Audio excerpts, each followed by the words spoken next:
In 1930, the Republican-controlled House of Representatives, in an effort to alleviate the effects of the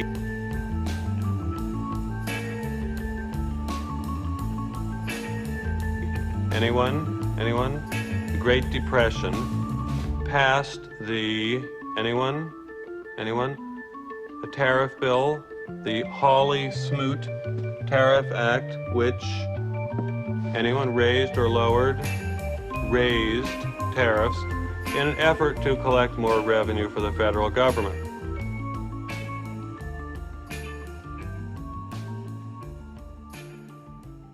So change isn't necessarily bad, but some of the ideas, I would say, have been bad over the last 50 years in education. So what has changed for the worse is that education has become more child-centered. And what I mean by that is, rather than the teacher leading the learning, it's the child that's leading the learning. And that comes from the idea that learning should always be personalized and that each child is his own self to be able to just discover what he wants. I want to be a dancer. I want to be an artist. I want to be I want to work with computers.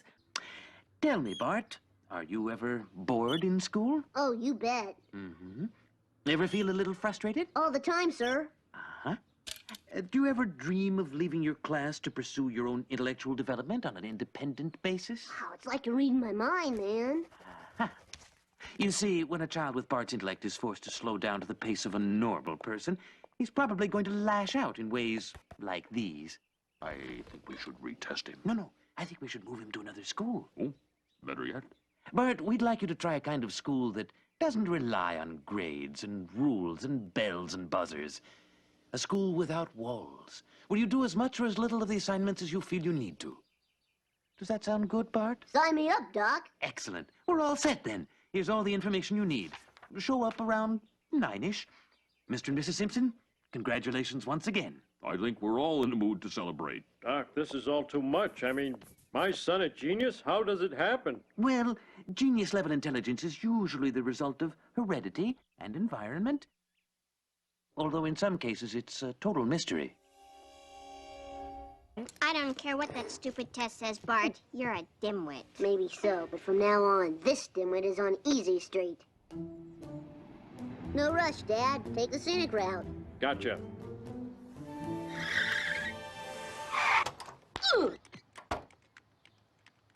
You must be Bart Simpson. I'm Ms. Milan, your learning coordinator. Let me say right at the start that we have one rule here. Make your own rules.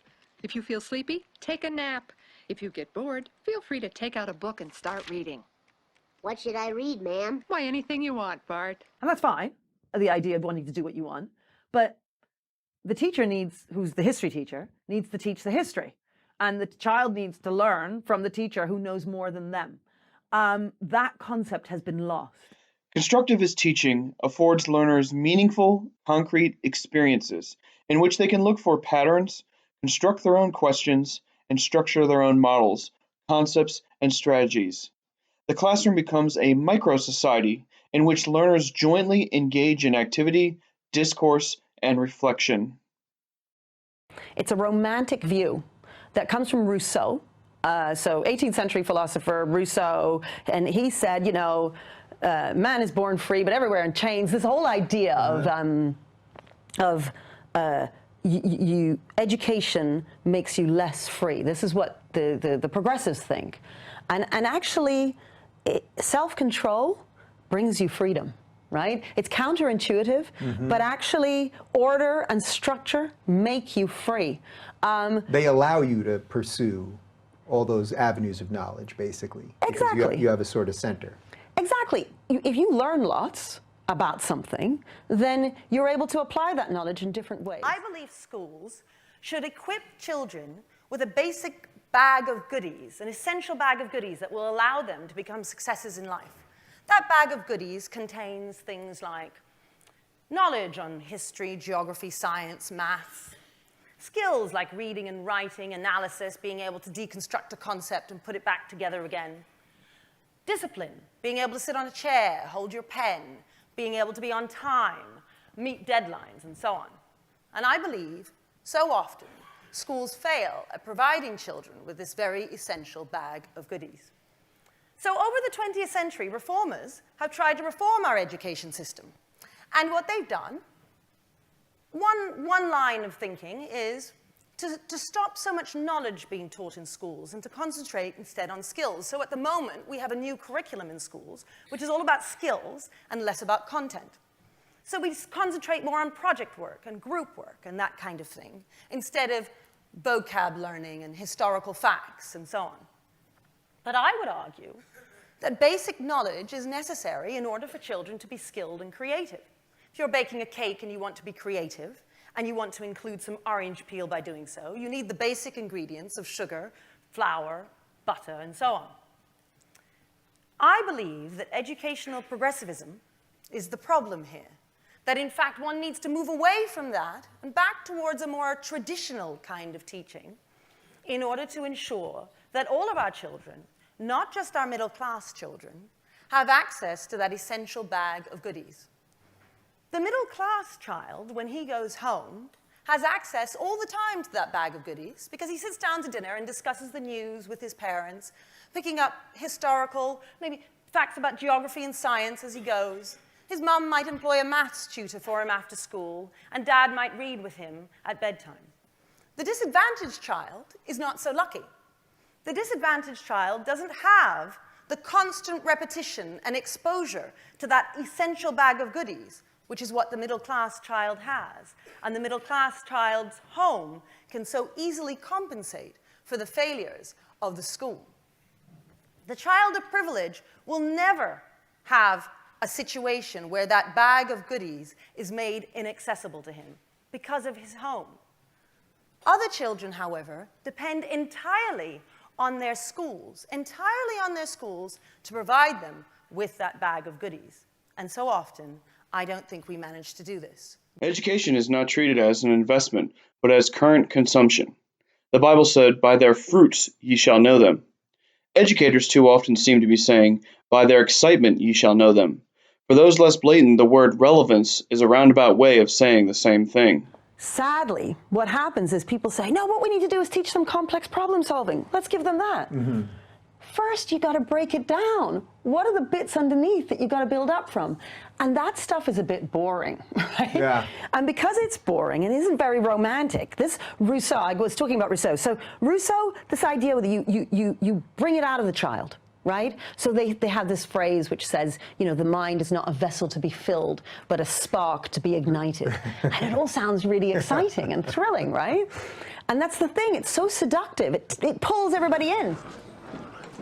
Gene, we have a situation brewing with the carbon dioxide. We had a CO2 filter problem on the lunar module. 5 filters on the LEM, which were meant for 2 guys for a day and a half. So I told the doc. You're already up to 8 on the gauges. Anything over 15 and you get impaired judgment, blackouts, the beginnings of brain asphyxia. What about the scrubbers on the command module? They take square cartridges. The ones on the LEM are round. Tell me this isn't a government operation. This just isn't a contingency we've remotely looked at. Those CO2 levels are going to be getting toxic. Well, I suggest you gentlemen invent a way to put a square peg in a round hole. Rapidly. Okay, people, listen up. People upstairs handed us this one, and we gotta come through. We gotta find a way to make this fit into the hole for this, using nothing but that. Let's get it organized. Okay, let's build a filter. Better get some The deadly CO2 gas is literally poisoning the astronauts with every breath in and out. Heads up. And smoke people will not comment further. Go. Heads up, people. Look out now. What's this? That's what they gotta make.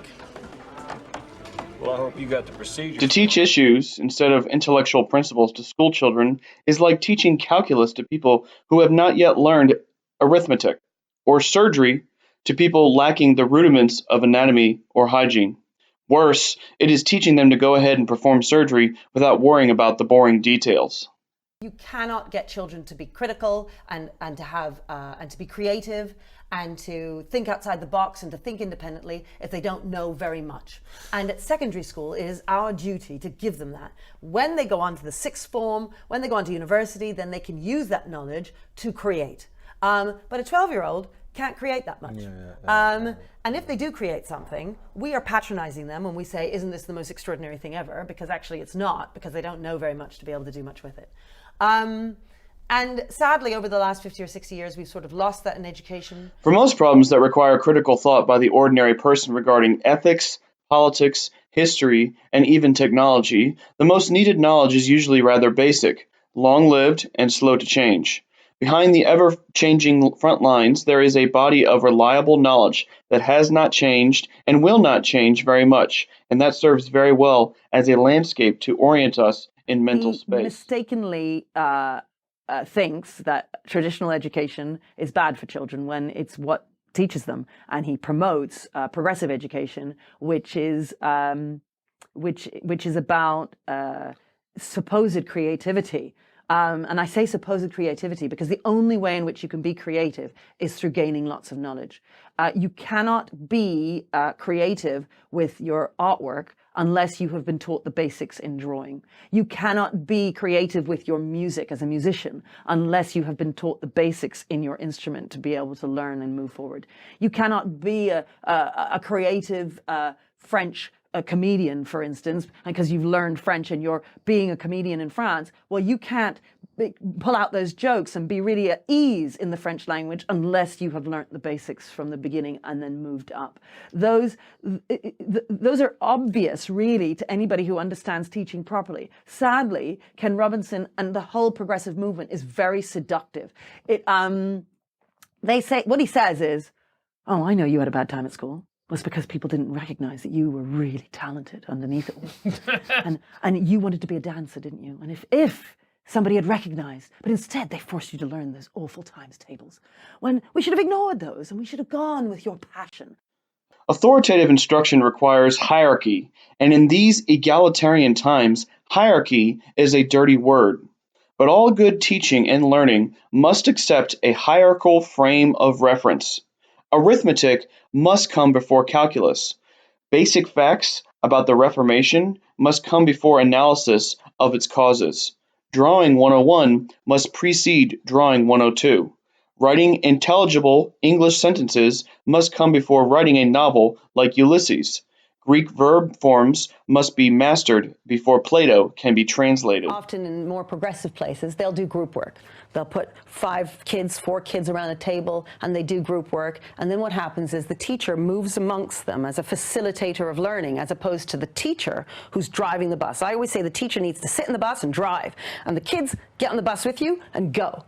The more progressive way, you're there just keeping them on task. You do that. Let me come and see you. You do that. But they don't learn very much. And then they don't succeed. The teacher's role is to transmit these laboriously required assets to students and to open intellectual doors hitherto closed. The student's role is to pay attention, benefit from superior knowledge and experience, study diligently, and participate fruitfully when the moment is ripe. This role is not static, for the goal of authoritative instruction is to bring students to a point of independence and mastery from which they can proceed on their own. Assuming that the teacher and student do what is expected of them, the student will grow in confidence and be able to interact at progressively higher levels of readiness.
Development of basic knowledge and skills to the level of automatic and errorless performance will require a great deal of drill and practice.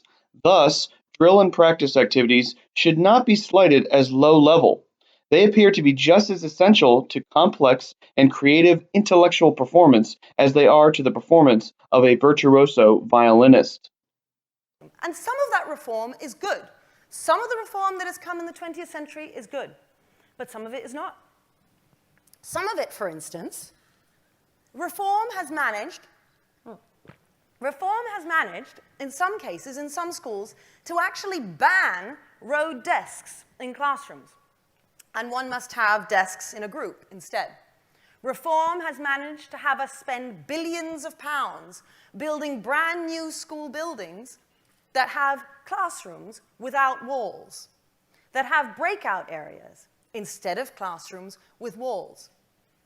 Now, the reform there is something that I think we need to question. However, in this day and age, one cannot question that reform without seeming like one is a dinosaur.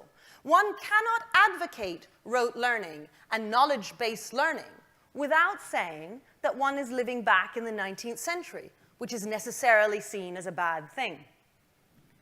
Indeed, I would say that the banning of road desks in classrooms is a triumph of modernity. It's seen as a triumph of modernity over the restrictive and inhumane, oppressive kind of living of Victorian times. However, we cannot deny that our schools, I believe, are failing our children in many ways. And there are a number of people, I think, in this room who would agree with me. We know that the exams are being dumbed down. We know that a number of our working class children who are coming out of our schools are not doing as well as they should. Middle class children, maybe, but remember, that bag of goodies is accessible to them at home. For the working class child, they depend entirely on their school. I think those people who think that the school system is doing well by our children are not necessarily seeing the truth, because it's hard to accept that truth. And then there are other people who believe that the school system is actually failing our children. But they believe that the reason why it's failing our children is because the reform has not been extensive enough. So they believe reform has been good in the 20th century, but we need even more of it. And that what we need is an injection of technology. And just like every reformer in the 20th century, they believe that whatever modern techniques exist for them at that particular age, those are the things that are going to transform the school system at that point in order to make everything okay. And I disagree, of course. I believe that, in fact, the problem is that the reformers misunderstand what ought to be in that bag of goodies. They misunderstand the essential parts. The dumbing down phenomenon can be seen at work in virtually every school district in the state. Note the widespread emphasis on self-esteem and dime store psychology, cooperative learning, whereby high achievers are used as free labor to bring up low achievers. The desperate search for a germ of genius in every child, otherwise known as multiple intelligences theory, which equates slam dunking at basketball with performing open heart surgery as a form of brain power. The non-literate culture crowding out the literate culture, as visual arts are now considered part of literacy training, and the latest national English standards now elevate media viewing to a co-equal status with reading and writing. The elimination of standards for admission into honors courses, and in many cases, the elimination of ability grouping and gifted programs altogether in favor of lowest common denominator education, full inclusion of behavior disordered and severely learning disabled students in regular classrooms. Reliance on fun-filled, action-packed activities as an antidote to boring lectures and textbooks based on the apparent premise that the entire student body suffers from attention deficit disorder. The denigration of substantive knowledge, and in its place, a growing touchy-feely, mush and fluff factor epitomized by the new show me standard that every student, by the time they graduate from high school, must be able to express emotions. That was actually Ben Stein, a reporter in Los Angeles, and he asked this graduating senior who was considered the smartest kid in the class, what do you know about the Vietnam War? And he said the Vietnam War was when North and South Korea were fighting, and they drew a line along the 38th parallel and so on. And Ben Stein said, would it bother you to know that that's completely wrong? He said, no. And he said then what you just said, that it was that his feelings were valued, what his thoughts were valued, and that was it. But now, isn't that of some worth if you do have a child who, for example, has done nothing but learn by rote? Aren't you attempting to bring out the fullness of that young person and get that person to reflect and think and meditate? If you think that confusing the Vietnam War with the Korean War is thinking and meditating, well, then of course that's very nice. The tragedy is that these kids have no conception of thinking.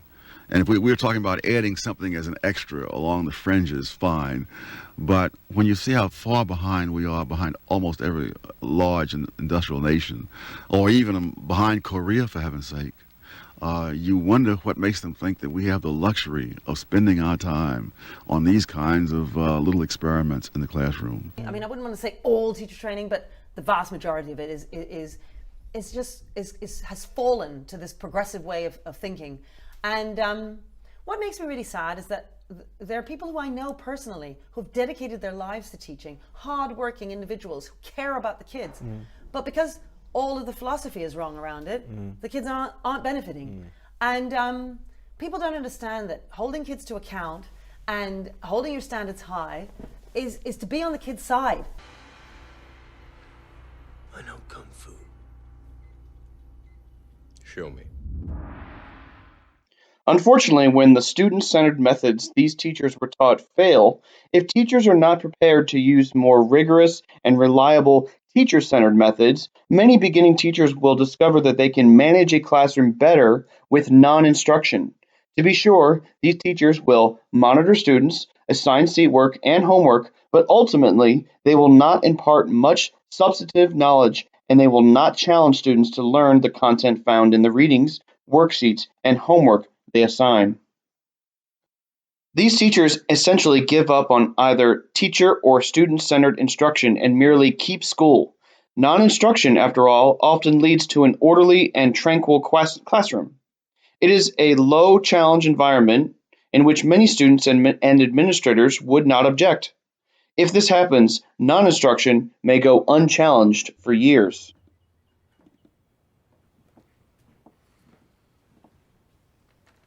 Are you going to teach us anything, or are we just going to sit here? Just do whatever you want.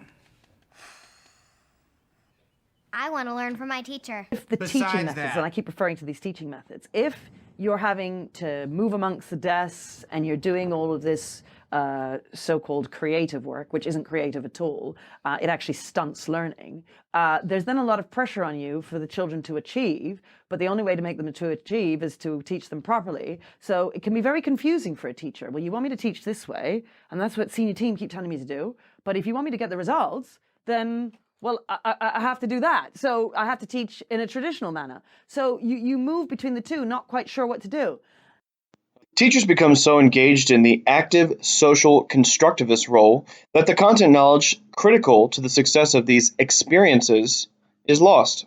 In short, everyone is so caught up in structuring a learning environment, no one gives much thought to what is or is not actually learned. For me, it's always been about the children in front of you. And so I learned quickly that stuff just didn't work. I taught French. So I used to just think, well, maybe it works for other subjects. It just doesn't work for French because that was what I taught, you know? I thought, well, it just doesn't work for languages. It's just different. And so I did we did verb tables and we did the kind of more old-fashioned stuff. And guess what? My kids did really well, right? Michaela, the woman, who we named the school after, she's originally from St. Lucia. Sadly, she died of cancer in 2011. She was exactly like that. Very old-fashioned. She used to talk about rigor. She used to say, where is the rigor, Catherine? You know? And she was all about discipline, all about the kids just working hard and traditional teaching. And she would stand in front of the classroom, despite all the fads and despite being told to do differently, which is why we named the school after her. But the cold fact is that for a period of decades, The parents and the public have been pushing the schools to have more academic material, and the schools have been pushing in non-academic directions. And by and large, the schools have been winning, that more and more fancy fads and gimmicks have been coming into the schools. Teachers reject these approaches because they conduct a common-sense cost-benefit analysis. The costs of student-centered approaches are high, immediate, and certain. The most obvious costs are additional time to prepare such lessons and additional class time. To many teachers, the benefits of student-centered approaches eventually improving student achievement appear to be highly uncertain and distant.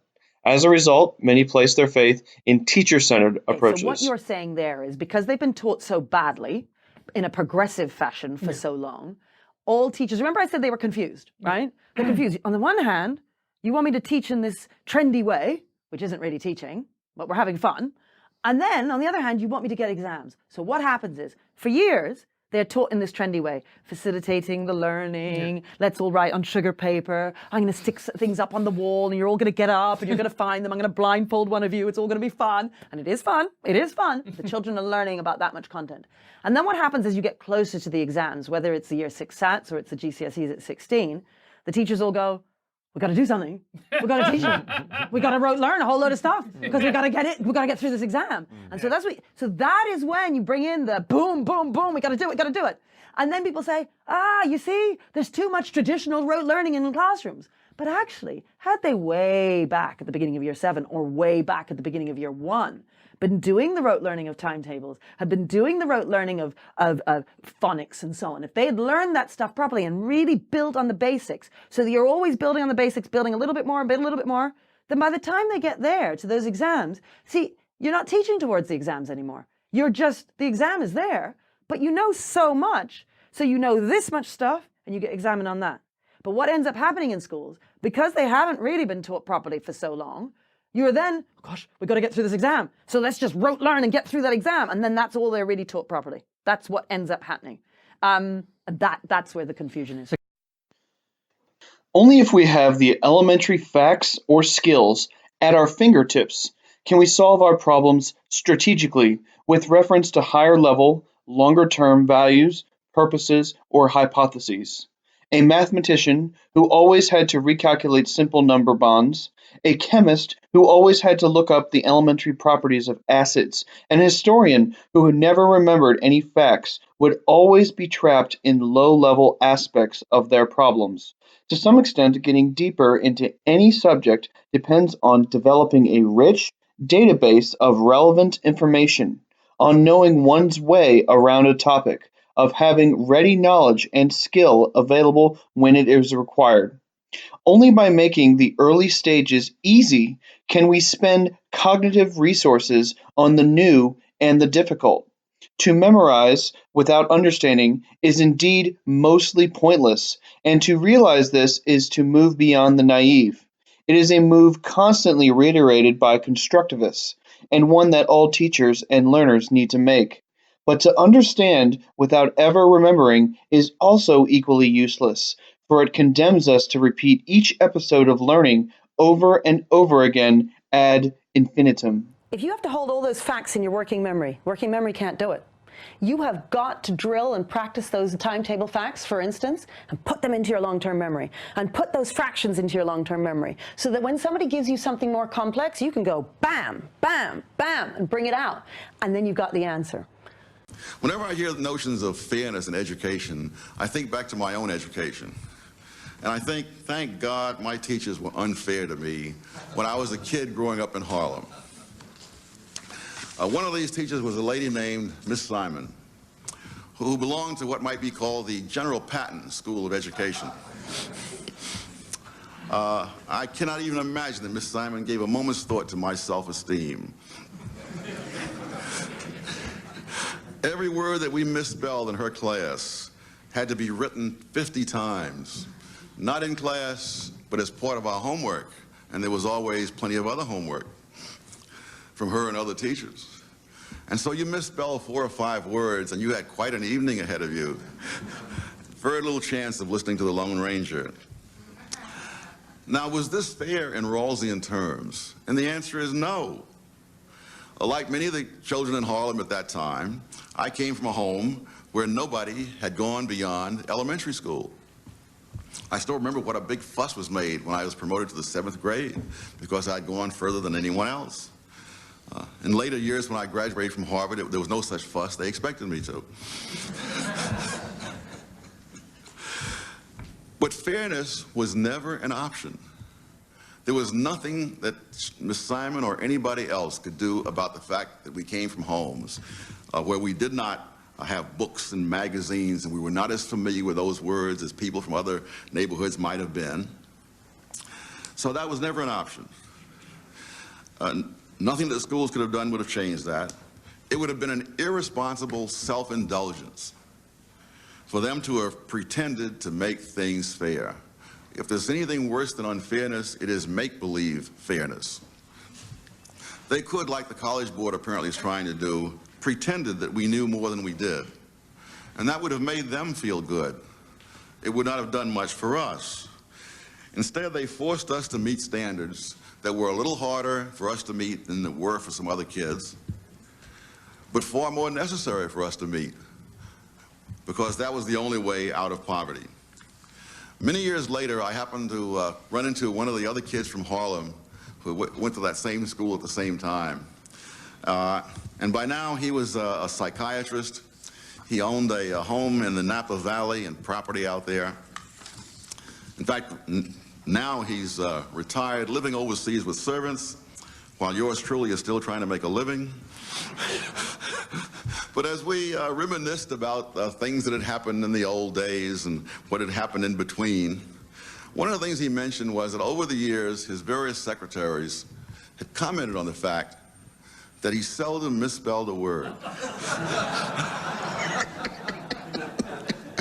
I told him that my secretaries had made that very same observation, and that if they knew Miss Simon, there would be no mystery as to why we did not misspell words.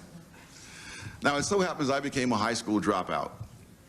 But what I was taught before I dropped out was enough for me to score higher on the verbal SAT than the average Harvard student, which may have had something to do with my being admitted to Harvard in an era before affirmative action was even thought of. What if the teachers of that era had been imbued with the present-day conception of fairness? Where would my schoolmate and I be today? On welfare, in prison, perhaps in a halfway house if we were lucky. And would that not have been an injustice? All right, I'll give it a try. No. Try not. Do. Or do not. There is no try. The cause of education has suffered much from the failure of educators to break loose from the shackles of the past. But it has, in some places, suffered still more from the tendency of the human mind to confuse fundamental principles with the shackles of tradition.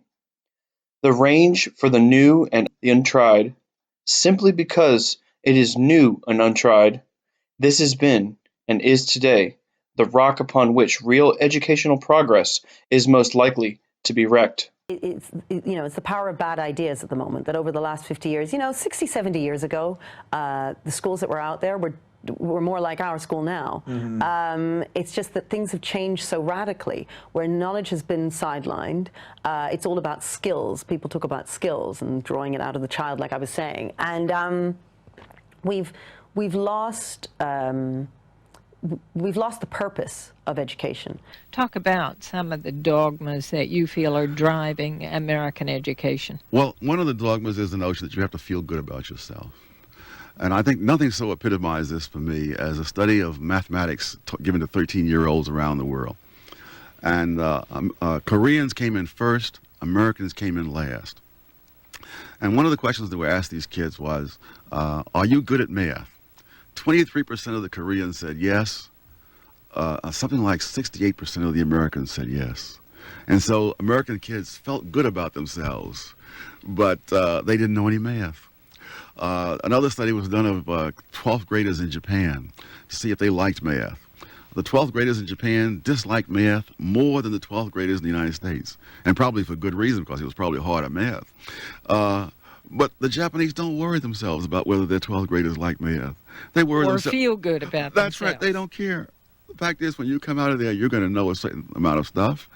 And that's what I mean about having the order and the structure. If you have order, everyone's able to listen. If the teacher is standing at the front of the class, they can look in one direction to see the teacher. If the teacher is teaching in the way that we would consider to be excellent teaching, the children have a chance to really grapple with the subject and then be able to put their hands up and answer questions and then feel successful. And then their self-esteem goes through the roof.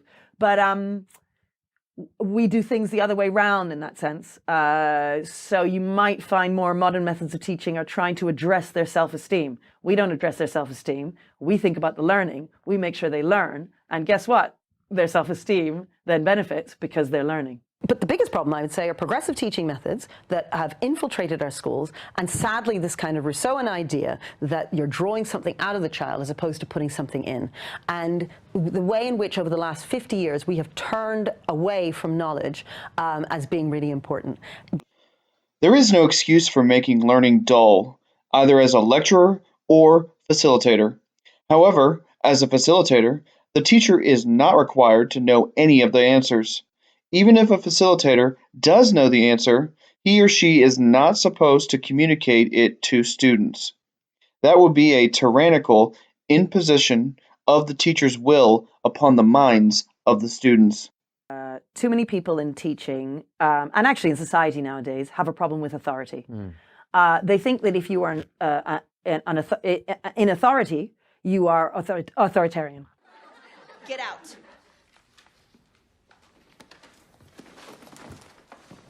We're here to learn. Anybody else have a problem with that? Good. Now, who has the answer to my question? Nobody's read this book? It's on the syllabus. Well, you never assigned it to us. Well, now I am. And we have a quiz tomorrow. What? On the first 100 pages. You can't do that.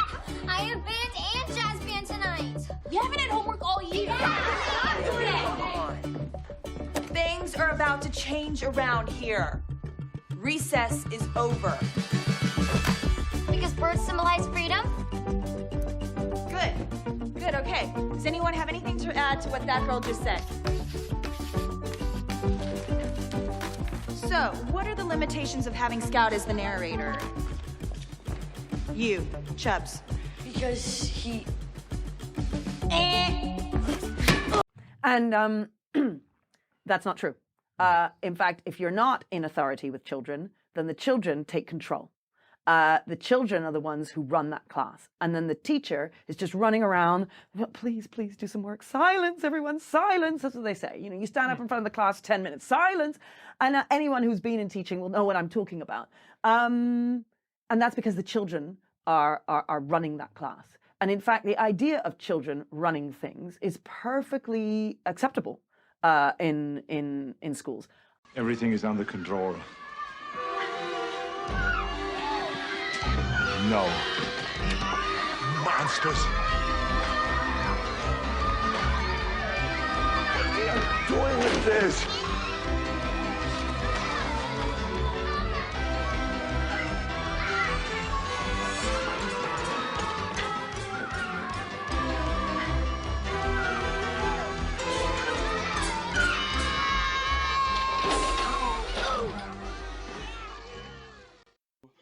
Perhaps the problem with the sage on the stage format is that too many teachers can in no sense be referred to as sages.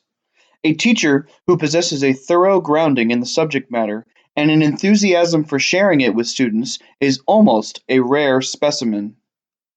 Sadly, people think about traditional teaching, they think it just means rote learning. And yes, there are some things you want to rote learn. So you do want to rote learn your times tables, you do want to rote learn your dates in history. But that doesn't mean you're rote learning everything. You're still having class discussions. We do pair work with the children where they discuss, turn to your partner, we say, and then they discuss quickly, and then we say hands up, and then they all have a bit of a class discussion on it. They obviously do independent work as well, where they're writing out essays and they're analyzing things. You don't not have analysis when you do traditional teaching. In fact, it's at the heart of traditional teaching. Sadly, people can interpret traditional teaching to mean everyone's just sat there, rote learning something, and repeating stuff back to the teacher. That is certainly not the case. Mirror works. Mirror works. Stage one. Stage one. Of complete metamorphosis. Of complete metamorphosis. Is the egg stage. Is the egg stage. Stage one. Stage one. Is the egg stage. Is the egg stage. Mirrors off. Mirrors off. Now, an adult monarch butterfly will actually lay hundreds of eggs on a single milkweed plant. Teach your neighbor all about this vocabulary candy, the egg. Teach! Egg.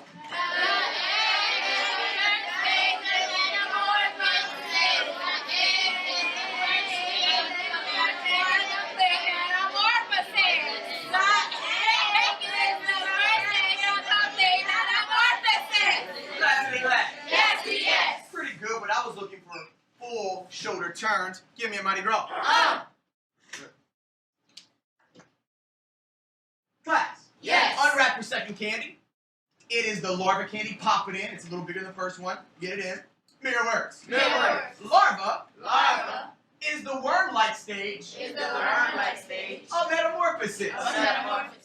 The larva. The larva. Is stage 2. Is stage 2. Mirrors off. Mirrors off. Cool fact. Cool fact. The larva will eat the milkweed plant that it is currently on. However, the milkweed plant is poisonous, but doesn't affect the larva. But it does deter predators from coming near. Class. Yes. What is one way that the larva has adapted to its environment? All eyes on Lillian. All eyes on Lillian. Yes, yes. Mirror words. One way the monarch species Has adapted to its environment. Is finding a suitable location that feeds the larva while protecting it from predators. Mirrors on. Very good. Give her a 5-finger whoop. So, and they don't like the idea of us being in authority and us being in charge. So, one, we're really key on discipline, but two, we want the discipline so that we can teach them properly. And this is where you were referring to what you said. Yes. I was watching you at the Oxford Union, and you'd Yeah. said about how kids need to be taught properly, and you'd said they need to be taught critical thinking. And take me to task, teacher. Yeah. The thing is that you can't teach critical thinking, right? People are critical in their thinking or independently minded or inquisitive when they know lots about something. And it's only by knowing lots. It's like the 10,000 hour thing. You know, you got Malcolm Gladwell, you got, you know, Steve Jobs, you got the Beatles. You spend a lot of time doing something, you will get really good at it, and then you'll be able to break the rules. But if you're trying to break the rules right away when you don't know anything, then you end up with kids, and this is the public don't realize just how bad things are, where kids don't know where Paris is. You know, kids don't know in Britain who Winston Churchill is. You know, they have no idea. And that's because nobody's taught them, because people are anti-knowledge. So we are part of that machine which civilization has invented and is slowly perfecting to preserve itself. We may be a very small part, but so long as the responsibility for a single child rests upon us, we are not an unimportant part. Education, in its widest meaning, is the sole conservator and transmitter of civilization to successive generations. If the tremendous leverage of the untold millenniums of brute and savage ancestry could be overcome, even in slight measure, by a few short centuries of intelligence and reason, what might not happen in a few more centuries of constantly increasing light? Arise, Miss Book, with an E. Enter the hot spot, Miss Book, with an E. You know, there's never been a female on the debating team, ever. Yes, sir, I know that. What makes you think you should be the first? Because, sir, I am just as qualified stammering, Miss as Book. anybody else here. My gender Resolve. has nothing. Welfare discourages hard work. You'll argue the negative. All right. Welfare takes away a man's strongest reason for working, which is survival. and that weakens the will of the poor. How would you rebut that, Miss Book, with an E? I would say it does not. Most of the New Deal goes to children anyway, and to the handicapped, and to old people. Is that fact or conjecture? It is a fact. Speak up. It is a fact. What's your source? The president. Of the United States? Yes, sir. That's your primary source. You spoke to President Roosevelt personally. Of course not. I did not speak to him personally, but I listened to his fireside chat. Oh, a radio broadcast. Yes. Any other sources? Any other sources? Yes, there are other sources. Like that look in her mother's eyes when she can't feed her kids. Without welfare, Mr. Tolson, people would be starving. Who's starving, Miss Book? The unemployed are starving. Mr. Burgess here. He's unemployed. Obviously, he's not starving. I drew you in, Miss Book. You gave a faulty premise, so your syllogism fell apart. Syllogism? Your logic fell apart. Major premise, the unemployed are starving. Minor premise, Mr. Burgess is unemployed. Conclusion, Mr. Burgess is starving. Your major premise was based on a faulty assumption. Classic fallacy. Who's next?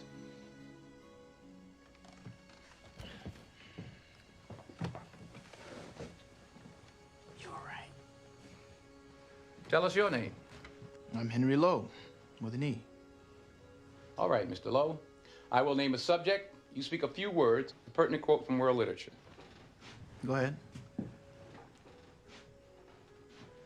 Beauty.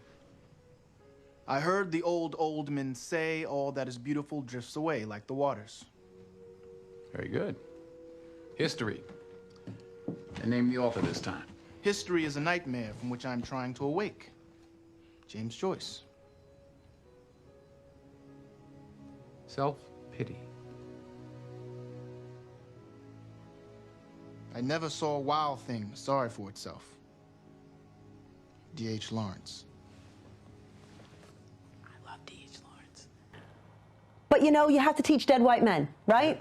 Like, one of the big You're problems we gonna have yeah. is that they don't want to teach dead white men because they're dead white men, and that's a problem, right? So they only want to teach. Recently, we had this situation where in Manchester, these students painted over a mural of Kipling, so Rudyard Kipling's poem was up there, and they painted it over and put Maya Angelou's poem by Maya Angelou. Now, I'm a great fan of Maya Angelou. I think she's brilliant.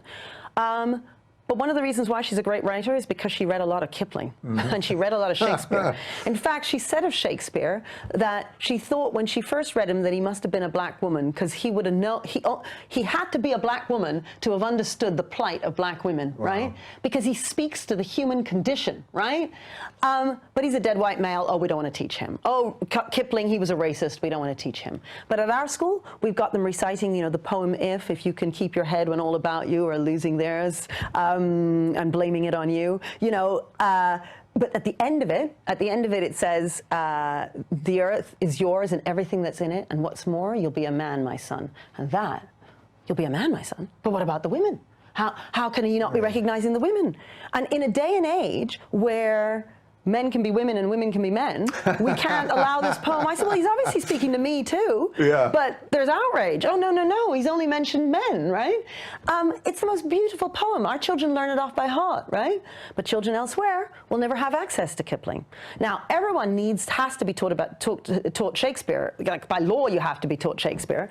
But the fact is, we indulge in Shakespeare. We love Shakespeare because Shakespeare is so beautiful and extraordinary. And just because he's a dead white guy, well, does that mean that he didn't write beautifully, you know? There's just some beautiful, I mean, you know, love is not love, which alters when it alteration finds or bends with the remover to remove. It's all so beautiful. And you want the children to be able to access this. And we teach them other poems like Invictus, which means unstoppable. And it was one of Mandela's favorite poems. And, you know, they say at the end, I am the master of my fate. I am the captain of my soul. And all of our kids put their hands on here when they say, I am the master of my fate. And there's nearly 200 kids in the lunch hall, all belting this out and loving it because they are the masters of their fate. And it's teaching the kids that and inspiring them to make a difference with their lives. That no free government or the blessing of liberty can be preserved to any people but by a firm adherence to justice, moderation, temperance, frugality, and virtue, and by frequent recurrence to fundamental principles. It is important, I think, that we recognize some of the good things that came out of the 19th century. It is important for us to embrace some of that. And I believe that only when we understand the concept of rejecting some reform and embracing some tradition, only then will we be able to move our schools out of the Dark Ages and place them firmly in the 21st century.